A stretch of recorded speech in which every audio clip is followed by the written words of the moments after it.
Hi everyone, this is Jael and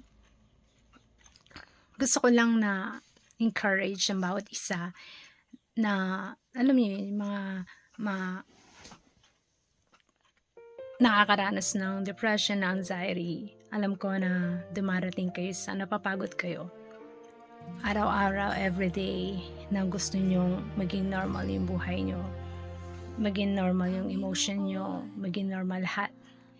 At marami kayong mga bagay na struggle, especially sa mga tao sa paligid nyo, that many times hindi kayo maintindihan.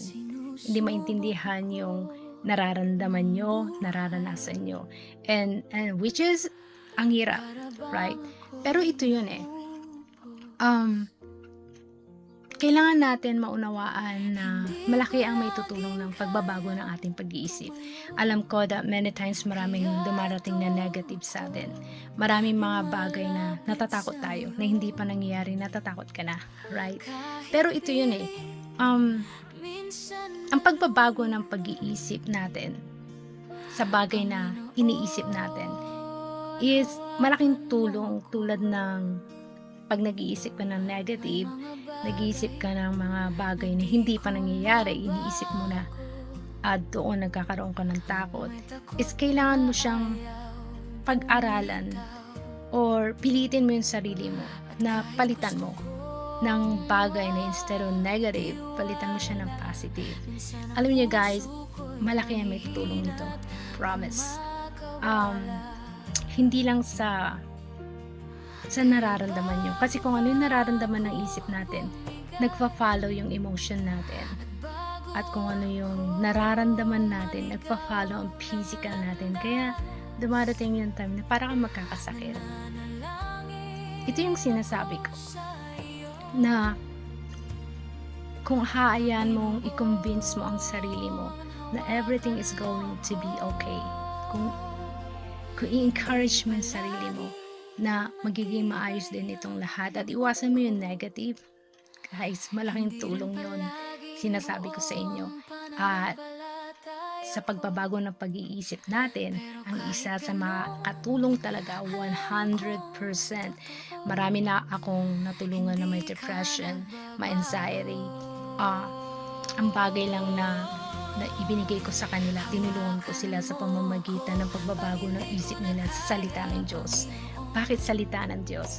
Kasi ang salita ng Diyos, doon natin mauunawaan kung ano yung katotohanan tungkol sa atin, tungkol sa identity natin.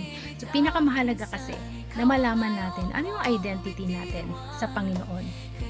At maraming mga bagay na kailangan nating maunawaan pag ikaw mismo ay magdidesisyon ka na alamin yun. Right? Hindi natin pwedeng hayaan ang emosyon natin ang magdesisyon sa mga bagay na kailangan natin gawin.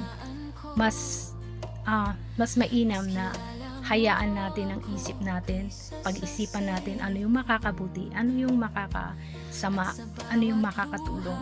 Kasi kung puro emotion tayo, puro nararamdaman tayo, naiintindihan ko, hindi okay ang nararamdaman natin. Pero hindi rin okay ang panatili natin mag-isip ng negatibo araw-araw sa buhay natin. Minsan, pag-isipan natin kung ano yung mas nakakatulong, kung ano yung makakabuti, kung ano yung makakapagbigay sa atin ng kapayapaan. Hanapin natin yon at makikita lang natin yun sa Diyos. Promise, 100%.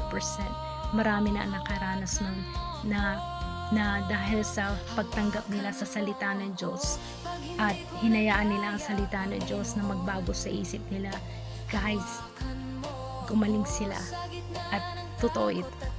So, encourage ko kayo na alamin nyo kung ano sinasabi ng Diyos sa buhay nyo at paniwalaan nyo at makakatulong yun sa inyo.